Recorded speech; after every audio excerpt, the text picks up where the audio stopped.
ये इतना बड़ा वोटर है वहां बाहर बैठा हुआ, और अगर 1 करोड़ में से वोट डालने के लिए 80 लाख आते हैं तो ये याद रखिएगा कि 70 लाख तो इमरान खान को पड़ जाएगा। तो वो वोट फैसला कुन होगा बहुत सारी सीटों के ऊपर और पीडीएम को शिकस्त हो जाएगी। ये वजह है कि अब वो बुरी तरह फंस गए हैं। और सुप्रीम कोर्ट ऑफ पाकिस्तान को अगर वो ये कहते हैं कि इंतखाबात ना करवाए जाएं और इंतखाबात बहुत आगे ले जाए जाए तो फिर ओवरसीज पाकिस्तानियों के वोट बर्दाश्त करने पड़ेंगे, और अगर जल्दी करवाते हैं ओवरसीज पाकिस्तानियों से बचते हैं तो फिर ये हो जाएगा। वैसे पता है ये सूरत हाल है, इसका कोई और भी हल निकल सकता है।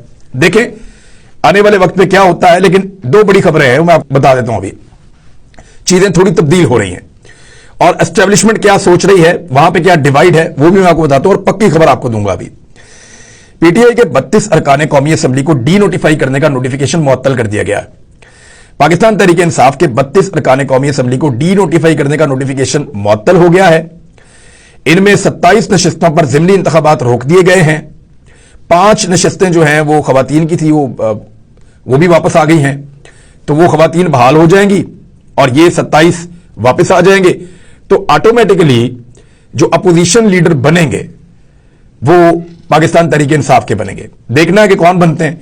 बहरहाल कौमी असेंबली की 27 नशिस्तों पर ज़िमनी इंतखाबात रोक दिए गए हैं और 32 अरकान कौमी असेंबली को डी नोटिफाई करने का जो नोटिफिकेशन था इलेक्शन कमीशन ऑफ पाकिस्तान ने जो किया था स्पीकर के कहने के बाद, उसको मुअत्तल कर दिया गया है। तो अब फाइनली यह है कि पाकिस्तान तहरीक इंसाफ के अरकान असेंबली की पोजीशन बहाल हो गई है, और वो पोजीशन बहाल होने के बाद अब अपोजिशन लीडर उसूली तौर पर इमरान खान साहब का बनता है। तो बहुत मुमकिन है कि अदालत के अंदर जो केसेस चल रहे हैं सुप्रीम कोर्ट ऑफ पाकिस्तान उनको कौमी असेंबली की तरफ रेफर कर दे और वो कहे कि दोनों पार्टियां मिलकर बैठ के फैसला कर लें। लेकिन क्या दोनों मिलकर बैठ के फैसला करेंगे? दोनों मिलकर बैठकर तब तक फैसला नहीं करेंगे जब तक कि एक फरीक के ऊपर एस्टेब्लिशमेंट का हाथ है। देखिए माजी में बहुत सारे लोग ये शिकवा करते रहे कि इमरान खान साहब के सर के ऊपर एस्टेब्लिशमेंट का हाथ था, तो उस वक्त वो मुज़ाकरात नहीं कर रहे थे। और आज एस्टेब्लिशमेंट का हाथ जो है वो पीडीएम जमातों के सर के ऊपर है, तो अब वो मुज़ाकरात नहीं कर रहे। लेकिन अगर एस्टेब्लिशमेंट अपना हाथ उठा ले तो मुज़ाकरात हो सकते हैं। एस्टेब्लिशमेंट इस वक्त एक शदीद किस्म की तकसीम का शिकार है। वो 2 हिस्सों में डिवाइड हो चुके हैं। एक हिस्सा यह कह रहा है कि फौरी तौर पे पाकिस्तान का जो हल है तमाम मसाइल का, वो 3 इश्यूज को समझते हैं। नंबर 1 सियासी, नंबर 2 माशी, नंबर 3 सिक्योरिटी। और पहले मसले के हल हुए बगैर बाकी दोनों मसले हल हो नहीं सकते, और वो हुकूमत जिसको अवाम की सपोर्ट हासिल ना हो वो पाकिस्तान को दलदल से निकाल नहीं सकती। तो एस्टेब्लिशमेंट के एक बड़े हिस्से का यह सोचना है कि इंतखाबात पाकिस्तान में होने चाहिए और गैर जानिबदारी की एक पॉलिसी होनी चाहिए एस्टेब्लिशमेंट की। जबकि एस्टेब्लिशमेंट का एक दूसरा हिस्सा भी है। यह वो हिस्सा है जो रिजीम चेंज ऑपरेशन में खासा मुतहर्रिक रहा था, और इसने यह गुनाह कबीरा किया पाकिस्तानियों के साथ, जिसकी वजह से आज हम ये दिन देख रहे हैं। पाकिस्तान के अंदर 42% की महंगाई पिछले साल की निस्बत रिपोर्ट हुई है। जितनी महंगाई पिछले साल थी उसकी निस्बत 42% ज्यादा महंगाई रिपोर्ट हुई है। आदादो शुमार सरकारी हैं उनके मुताबिक। यह किया इन्होंने पाकिस्तान के साथ। बहरहाल यह जो कुछ भी हुआ, जो इस तजर्बे के अंदर शामिल थे, जो सहूलतकार थे, जो हैंडलर्स थे, और जो रिजीम चेंज ऑपरेशन का हिस्सा बना, एस्टेब्लिशमेंट का जो हिस्सा, वो अभी भी कंट्रोल करना चाहता है। और कंट्रोल इसलिए करना चाहता है कि वो इमरान खान को अपने लिए खतरा समझता है। एस्टेब्लिशमेंट के अंदर ज्यादातर लोग वो हैं जो नौकरी पेशा हैं। उनका मसला यह है कि अगर एक ऐसा आदमी जिसको हमने निकाला था वो वापस आ गया तो वो हमें निशाने इबरत बनाएगा या हमारे लिए हालात मुश्किल कर देगा और हमारी नौकरियां खराब हो जाएंगी। लिहाजा वो कोशिश करके इमरान खान को अभी भी रोकना चाहते हैं। तो ये जो एक डिवाइड है, ये जो दूसरी तरह के लोग हैं एस्टेब्लिशमेंट में, इनकी तादाद कम है, लेकिन ये डिवाइड जो है वो एक प्रॉब्लम पैदा कर रही है और इसी का फायदा पीडीएम की जमातें उठा रही हैं। इमरान खान साहब ने एफआईए को एक खत लिखा है।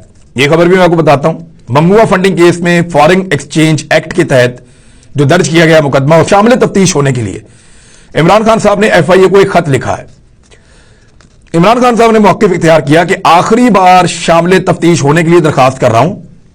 एफआईए को 3 बार पहले भी शामिल तफ्तीश होने के लिए लिख चुका हूं और वीडियो लिंक पर दस्तयाबी भी जाहिर की है और यह भी कहा है कि टीम चाहे तो वो आकर मेरे से तफ्तीश कर ले। एफआईए जहां चाहे मुकदमे के हवाले से सवालनामा भेज दे। बज़ाहिर लगता है कि FIA मौजूदा हुकूमत के ज़ेरे असर है और खत में इमरान खान साहब ने तहरीरी बयान भी जमा करवाने की ख्वाहिश का इजहार किया कि अगर कहते हैं तो मैं तहरीरी तौर पर अपना बयान दे देता हूं। इमरान खान ने मौक़िफ़ इख्तियार किया कि तहकीकात के बगैर मुकदमा दर्ज किया गया। इस दौरान हकीकी आज़ादी मार्च में मुझ पर कातलाना हमला हुआ और गोलियां लगी, जिसकी वजह से जिस्म पर कई जख्म आए और मैं अस्पताल में ज़ेरे इलाज रहा। खत में इमरान खान साहब ने लिखा कि इमरान खान पर कातलाना हमले के खिलाफ वजीराबाद में मुकदमा दर्ज किया गया है। इमरान खान ने 3 दिसंबर, 30 जनवरी और 4 फरवरी को FIA को खत लिखा और वीडियो लिंक या खत के जरिए अपना बयान रिकॉर्ड करवाने के लिए FIA से दरखास्त की। तफ्तीश के लिए वो अपनी टीम लाहौर भेज दें। FIA ने बैंकिंग कोर्ट को इमरान खान के साथ ताउन करने की यकीन दहानी करवाई, ताहम कई बार दरखास्त के बावजूद FIA ने ताउन नहीं किया। अब यह हो रहा है इस वक्त कि इमरान खान साहब कह रहे हैं आओ मेरे से तफ्तीश करो। फॉरेन फंडिंग केस जो बनाया हुआ है, ममनुआ फंडिंग केस, उसमें इमरान खान साहब कह रहे हैं कि आओ और आकर मेरे से तफ्तीश करो, और वो तफ्तीश नहीं कर रहे। इमरान खान साहब अपना मौकिफ देना चाहते हैं और FIA उनका मौकिफ नहीं ले रही। ये है जी सूरत हाल इस वक्त FIA की और इंपोर्टेड हुकूमत की, और इन केसों की हकीकत ये है। दूसरी जानिब जो गुलाम महमूद डोगर CCPO लाहौर, जिनको सुप्रीम कोर्ट ऑफ पाकिस्तान ने हुक्म दिया कि उनको बहाल किया जाए, तहरीरी तौर पे हुक्मनामा आ भी चुका है, इसके बावजूद मुझे यह पता चला है कि यह फैसला कर दिया गया है एस्टेब्लिशमेंट की जानिब से कि गुलाम महमूद डोगर साहब को तैनात नहीं होने दिया जाएगा। और न सिर्फ फैसला किया गया है बल्कि जो पंजाब की काबीना बनी हुई है वहां से भी यह फैसला करवा दिया गया है कि उनको तैनाती नहीं दी जाएगी, और फिर इस हवाले से दरखास्त भी दायर की जाएगी।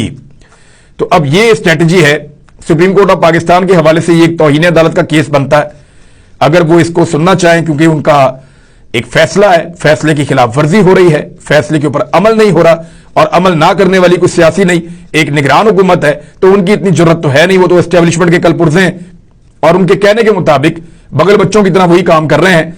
लिहाजा अगर ये तैनाती नहीं होती तो एस्टेब्लिशमेंट की ख्वाहिश तो पूरी हो जाएगी, लेकिन कुर्बानी निगरान हुकूमत के लोगों की हो जाएगी। तो नाज़रीन, अब तक के लिए इतना ही। अपना ख्याल रखिएगा, अपने इस चैनल का भी। अगले वीलॉग में कुछ और अच्छी खबरें हैं वो आप तक मैं पहुंचाऊंगा। अल्लाह हाफिज।